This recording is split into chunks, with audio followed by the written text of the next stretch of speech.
Bismillahirrahmanirrahim. Assalamualaikum warahmatullahi wabarakatuh. Perkenalkan, Waalaikumsalam warahmatullahi Waalaikumsalam wabarakatuh. warahmatullahi wabarakatuh. perkenalkan kami dari kelompok 3 mata kuliah Teknologi Pendidikan akan membahas mengenai analisis SWOT, pengintegrasian teknologi dan media dalam pembelajaran. Nah, ini adalah di topik 2 ya, ruang kolaborasi, dan anggota kelompok kami yang terdiri pertama ada saya sendiri, Hasbiah Rahmanisa, dan ada Teh Dita Sri Rahayu, dan ada Teh Jahida Farasafira, dan Teh Nisa Komaria, dan terakhir ada Kang Yusuf Al-Qadawi. Baik, langsung saja ya, untuk pembahasan pertama akan disampaikan oleh rekan saya. Aku dulu ya. Oh ya, PMM. Oke, jadi eh, nggak usah share langsung di sini aja ya. Jadi nak kalau saya itu kan dapatnya yang PMM. PMM itu platform yang langsung dari Kemdikbud gitu ya. Jadi di platform ini itu sebenarnya banyak hal yang bisa kita ambil. Ada kayak media pembelajaran juga ada juga kayak perangkat seperti modul dan segala macamnya itu juga ada. Dan jadi di sini karena yang disuruh itu adalah menganalisis video gitu. Jadi kami mengambil saya pribadi ambil yang ini, yang ada di link ini. Jadi, eh, link ini setelah diklik, setelah dibuka begitu, untuk videonya itu sama aja dilinkkan ke YouTube gitu ya. Jadi mungkin untuk tampilan dan segala macam akan sama dengan yang YouTube gitu. Tapi kalau disuruh untuk menganalisis tentang jenis teknologi dan segala macamnya sudah tersedia di situ. Dan untuk apa ya? Apalagi teh? Selanjutnya yang di itu yang oke. Ada kalau di situ di video itu sebenarnya sudah bagus dan di situ dari satu modul pembelajaran karena di situ membahas tentang nilai-nilai Pancasila dalam kehidupan sehari-hari terdapat 4 video. Video yang pertama itu tentang sila pertama, video kedua itu tentang sila kedua, video ketiga sila ketiga, video keempat sila keempat, dan sila kelima. Jadi dari 5 sila itu dibagi dengan 4 video. Dan untuk strength-nya atau kekuatannya gitu ya, di video itu sudah ditampilkan KD-KD-nya seperti sebenarnya video itu persis seperti pembelajaran saat di kelas, hanya dibentuk seperti video gitu. Jadi untuk KD-nya sudah tujuan pembelajarannya sudah disampaikan, eh, asesmennya juga ada, tujuannya mau mencapai apa itu juga ada, materinya ada, modulnya juga ada, jadi seperti itu. Terusan apalagi ya, Agnesnya. Jadi eh, mungkin karena itu videonya itu kayak seperti PPT, jadi mungkin untuk animasi dan animasi kayak gitu masih kurang. Jadi kalau saya, saya aja yang sudah dewasa kayak gini, kadang mau melihat seperti itu, kadang agak kurang menarik gitu ya. Jadi mungkin perlu ditambahkan itu mengenai animasi-animasi atau mungkin ditambahi selingan-selingan gitu biar nanti anak-anak yang karena ini kan videonya untuk anak-anak gitu ya, untuk pembelajaran anak-anak jadi lebih tertarik lagi untuk melihat video itu gitu. Jadi mungkin agak sedikit membosankan gitu. Terusan eh, opportunitiesnya selain video memang juga menyediakan perangkat ajar ya itu tadi ya sudah disampaikan bahwa di PMM ini karena punyanya Promdikbud jadi memang difasilitaskan untuk pembelajaran entah itu untuk gurunya atau untuk siswanya yang penting kan punya ID belajar ID itu ya jadi setiap yang punya belajar ID apabila dia didaftarkan untuk anak-anak terutama dia bisa buka gitu harapannya seperti itu. Terusan karena mungkin ini full online gitu ya karena membutuhkan internet. Jadi aksesnya itu mungkin tidak bisa merata kalau untuk daerah-daerah yang kesulitan internet gitu. Jadi mungkin ini yang akan menjadi hambatan gitu. Karena full internet butuh jaringan juga dan mungkin keterbatasan. Mungkin kalau untuk perangkat gitu mungkin HP sekarang banyak yang punya ya, tapi nah kalau kadang eh, internet, jaringan internet kadang eh, tidak semua tempat atau tidak semua daerah itu bisa kuat jaringan internetnya gitu. Jadi ini mungkin salah satu dari hambatan PMM ini tadi. Tapi sebenarnya secara keseluruhan PMM ini sangat membantu banget untuk kita sebagai guru atau mungkin sebagai anak-anak si didik kita juga untuk pembelajaran juga dan ya itu tadi. Jadi pada intinya kalau saya kiranya mungkin PMM itu kan karena dia punyanya Kemdikbud, saya pikir itu khusus dia punya apa ya, ada punya tampilan sendiri gitu untuk upload video dan segala macam. Tapi ternyata pas masuk videonya itu juga di-linkkan ke YouTube gitu. Jadi sama aja akhirnya masuk ke YouTube lagi gitu. Jadi kalau saya eh, segitu aja ya penjelasannya. Jadi untuk PMM ini bisa dimanfaatkan oleh banyak pihak dan diharapkan dapat memberikan kemudahan pembelajaran pada anak-anak juga. Udah kayaknya teh.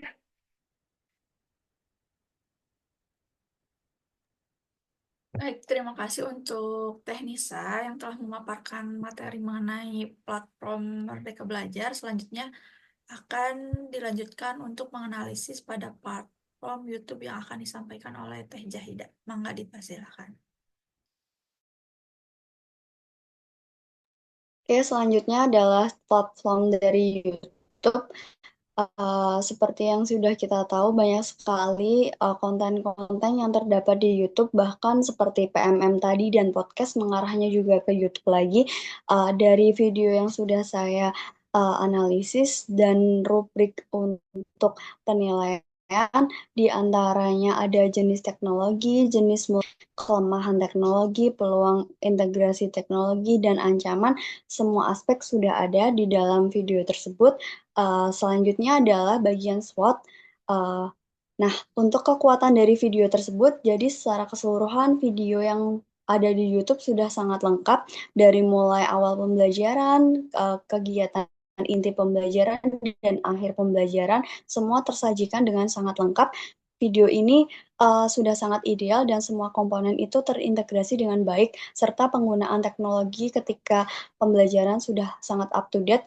Si guru atau pendidik menggunakan teknologi terkini yang berbasis dengan internet, tersambung langsung dengan internet dengan menyediakan peserta didik gadget berupa laptop kayak gitu untuk uh, mempermudah pemahaman terhadap pembelajaran.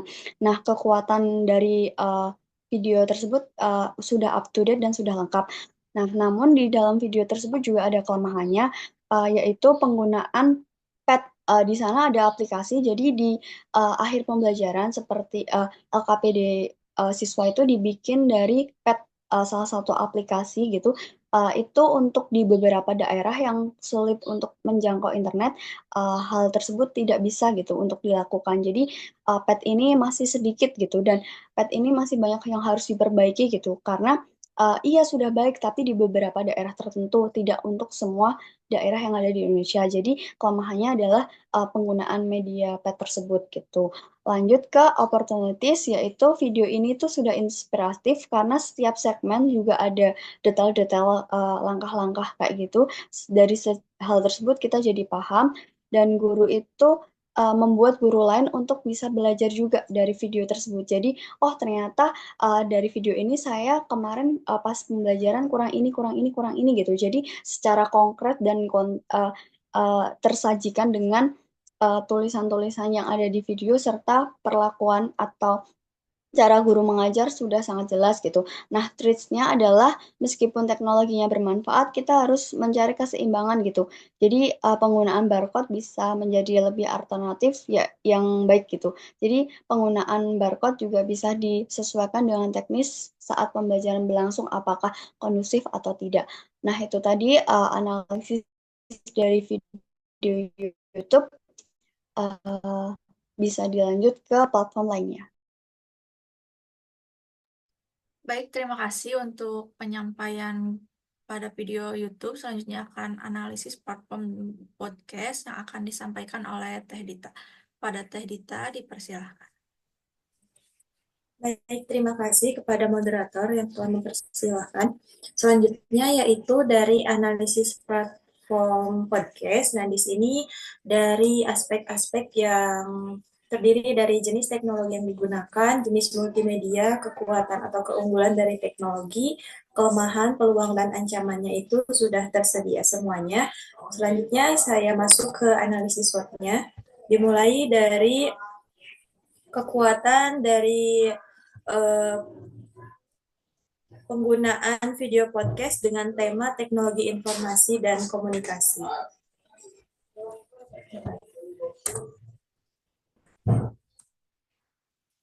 Baik, ini dia analisis SWOT dari video podcast dengan tema teknologi informasi dan komunikasi. Dimulai dengan kekuatannya, yaitu bahwa melalui penggunaan teknologi dan informasi bagi peserta didik itu dapat dijadikan sebagai sumber media dan alat bantu pembelajaran untuk menambah pengetahuan atau wawasan mereka. Nah, sehingga ketika peserta didik sudah dapat menggunakan teknologi informasi ini sesuai dengan kebutuhan pembelajaran mereka, maka teknologi informasi ini dapat dikatakan sudah tepat sasaran. Namun, untuk kelemahannya, bahwa di Indonesia itu saat ini masih belum optimal dalam penggunaan atau pemanfaatan teknologi informasi, khususnya di bidang atau sektor pendidikan. Hal tersebut karena kurangnya infrastruktur, kemudian kompetensi guru dan pengawasan yang memadai itu yang menjadi hambatan-hambatan utama dari belum optimalnya penggunaan teknologi. Kemudian dari peluangnya, kita dapat melihat bahwa generasi saat ini, generasi alpha ya khususnya untuk usia-usia peserta didik di sekolah dasar, mereka itu sudah sangat akrab dengan yang namanya penggunaan teknologi. Nah, hal tersebut dapat memberikan peluang besar bagi dunia pendidikan karena mengingat mereka itu sudah tidak asing lagi ya dengan menggunakan teknologi sejak dini. Maka dari itu, ketika memasuki usia sekolah, pemanfaatan teknologi ini dapat kita manfaatkan sebaik mungkin. Guru dapat memanfaatkan teknologi untuk menciptakan pembelajaran yang lebih fleksibel dan relevan. Maka peserta didik pun diharapkan dapat belajar secara mandiri dan aktif. Kemudian untuk peluangnya yaitu mohon maaf. Namun penggunaan teknologi informasi ini juga memiliki ancamannya atau kekurangannya di mana kurangnya pengawasan dalam penggunaan teknologi informasi di sekolah dapat berdampak buruk pada perkembangan peserta didik. Nah, terutama karena tidak terfilternya paparan-paparan atau konten-konten dari media sosial. Mengingat untuk saat ini dalam media sosial itu sangat beragam sekali ya konten-konten yang dapat diakses oleh mereka. Maka dari itu kita sebagai orang dewasa, sebagai guru, orang tua yang berada di lingkungan mereka harus dapat mengawasi, memfilter mana yang harus mereka lihat, mana yang harus mereka jauhkan dari tayangan-tayangan tersebut sehingga dari penggunaan teknologi informasi ini dapat lebih tepat sasaran untuk diterapkan kepada peserta didik. Mungkin itu untuk analisis SWOT dari penggunaan teknologi informasi berdasarkan video podcast. Selanjutnya saya kembalikan ke moderator. Baik, terima kasih untuk penyampaian materinya. Selanjutnya akan dilanjutkan pada platform EduTech yang akan disampaikan oleh Kang Yusuf. pada Kang Yusuf, mangga dipersilakan. Baik, bismillahirrahmanirrahim. Assalamualaikum warahmatullahi wabarakatuh. Terima kasih Waalaikumsalam. kepada Teh Hasbia sebagai moderator yang sudah memberikan saya waktu untuk memaparkan analisis tentang EduTech atau platform. Sebelum kita masuk kepada analisis, izinkan saya untuk memaparkan beberapa pengetahuan mungkin tentang apa itu EduTech. Oke. EduTech itu adalah teknologi yang digunakan untuk meningkatkan proses pembelajaran di bidang pendidikan. EduTech sendiri merupakan gabungan dari teori pendidikan dan praktik dengan perangkat keras dan perangkat lunak komputer. EduTech dapat mencakup beberapa domain seperti teori pembelajaran, seperti pelatihan berbasis komputer atau pembelajaran online, dan yang lain-lain. Seperti itu. Nah, sedangkan EduTech itu dapat berupa perusahaan atau startup yang menggunakan teknologi informasi. EduTech sendiri itu mulai berkembang eh, ketika beberapa tahun yang lalu, ketika pandemi COVID-19 itu sangat pesat sekali perkembangannya. Nah, eh, sedangkan EduTech sendiri itu ada beberapa platform atau beberapa perusahaan yang membuat EduTech. Nah, seperti itu. Seperti Ruang Guru, Kuipers, Kelas Kita, Rumah Belajar, Kelas Pintar. Bahkan yang kita gunakan sebagai mahasiswa PPG, LMS itu sendiri merupakan produk dari EduTech.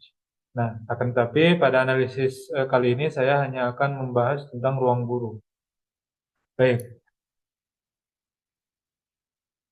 oke. Ruang Guru merupakan perusahaan teknologi pendidikan yang menyediakan berbagai layanan pembelajaran untuk pelajar, orang tua, dan guru. Nah, pelayanan itu yang ditawarkan di dalam Ruang Guru itu mencakup ada video pembelajaran, ada marketplace les privat, seperti itu orang-orang untuk menawarkan les privat atau orang-orang yang sedang mencari les privat. Atau ada juga layanan bimbingan belajar, ada juga tryout ujian online, lalu seperti perpustakaan, ada ruang baca dan layanan belajar online gratis. Oke.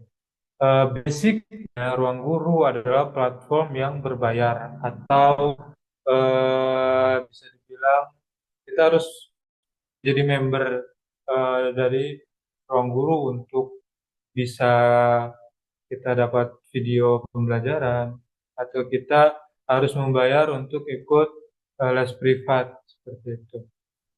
Nah, dari yang saya analisis, saya ambil di salah satu materi di dalam Ruang Guru yaitu video pembelajaran. Nah, video pembelajaran itu sama seperti yang saya lihat di platform YouTube. Nah, ternyata ada juga yang diupload YouTube video pembelajaran dari Ruang Guru. Mereka bekerja sama karena akses untuk ke Ruang Guru tidak semudah akses masuk ke YouTube. Tuh. Makanya Ruang Guru bekerja sama atau karena YouTube ini adalah platform media informasi yang umum sehingga diuploadlah di YouTube. Nah, dari video yang sudah saya analisis, saya mendapat beberapa tentunya ada kelebihan juga ada kekurangan. Nah, dari kekuatan atau strength, kekuatan atau keunggulan dari Ruang Guru yang saya dapat adalah Ruang Guru memiliki akses mudah ke materi yang berkualitas, aksesibilitas atau semua anak atau semua orang dimanapun bisa mengakses pembelajaran, entah dia sedang di rumah ataupun sedang di kantor ataupun sedang di luar, tidak harus mereka di sekolah untuk dapat mengakses pembelajaran. Kemudian ada Ruang Guru menawarkan materi pembelajaran yang terakurasi dan berkualitas. Nah, Ruang Guru ini juga dikembangkan oleh para pakar-pakar dan juga para profesor-profesor yang mengembangkan cara belajar dan juga materi. Kemudian sistem yang dapat disesuaikan dengan kebutuhan dan tingkat pemahaman siswa. Jadi orang yang datang ke ruang guru ke platform ini berbeda seperti datang ke sekolah, mereka menerima semua pembelajaran dari guru, sedangkan kalau di ruang guru di platform ini mereka hanya mencari apa yang dibutuhkan seperti itu. Oke. Kalau kalau untuk peluang, opportunities, peluangnya ini permintaan yang meningkat, peningkatan minat pada pembelajaran online membuka peluang besar untuk ekspansi. Nah, peluang ini bisa dijadikan sarana untuk berkembang antara entah murid ataupun guru.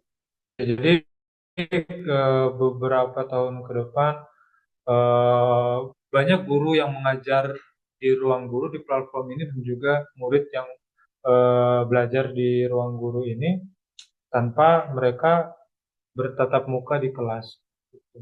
Kemudian berkolaborasi dengan institut pendidikan tentunya dan mengembangkan teknologi baru yang lebih update lagi. Nah, karena ini adalah sistem, makanya dia bisa diupdate terus. Selanjutnya, tentunya ruang guru juga bukan hanya memiliki kelebihan, tetapi memiliki juga kekurangan atau kelemahan. Nah, kelemahannya adalah salah satunya berketergantungan kepada teknologi. Kenapa? Karena teknologi ini tidak hanya memberikan impact yang positif, negatifnya adalah ketika guru ingin mengajar kepada siswa, psikologi atau pendekatan dengan antara guru dan murid ini lama-lama akan hilang karena ketergantungan dengan teknologi. Mereka hanya datang untuk mencari hal itu, termasuk tidak semua pengajar siap atau memiliki keterampilan teknologi. Nah, juga menjadi masalah yang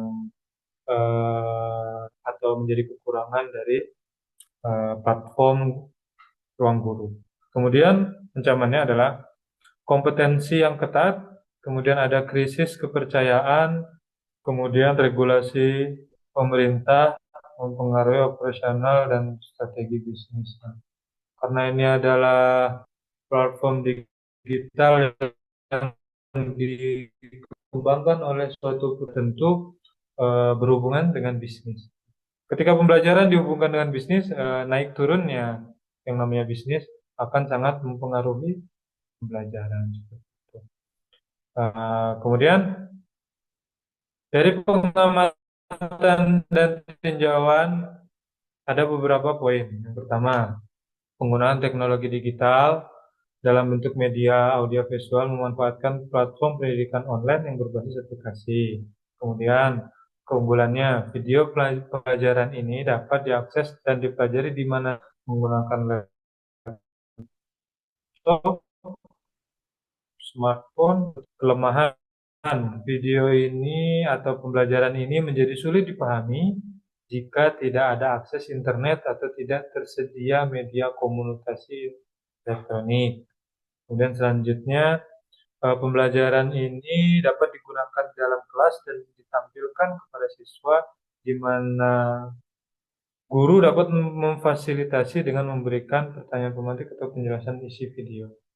Kemudian yang terakhir yakni video pembelajaran atau pembelajaran dengan ruang guru ini menjadi tidak mungkin dibuka jika ruang kelas tidak dilengkapi dengan perangkat multimedia atau jika di tempat seseorang yang ingin mengakses itu tidak dilengkapi perangkat multimedia atau mereka tidak memiliki akses internet dan juga perangkat multimedia. Mungkin hanya sekian yang saya analisis saya tentang platform ruang guru atau EduTech.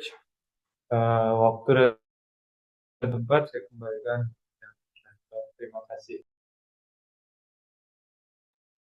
Baik, terima kasih kepada Kang Yusuf. Alhamdulillah ya, penyampaian materi dari mulai platform YouTube, podcast, EduTech, dan juga PMM sudah selesai. Demikian presentasi dari kelompok kami. Semoga apa yang disampaikan dapat bermanfaat bagi kita semua. Eh, Mohon maaf jika ada kesalahan atau kekurangan. Saya cukupkan. Wassalamualaikum warahmatullahi wabarakatuh. Waalaikumsalam warahmatullahi wabarakatuh. Assalamualaikum warahmatullahi Warahmatullahi wabarakatuh. wabarakatuh. Warahmatullahi wabarakatuh.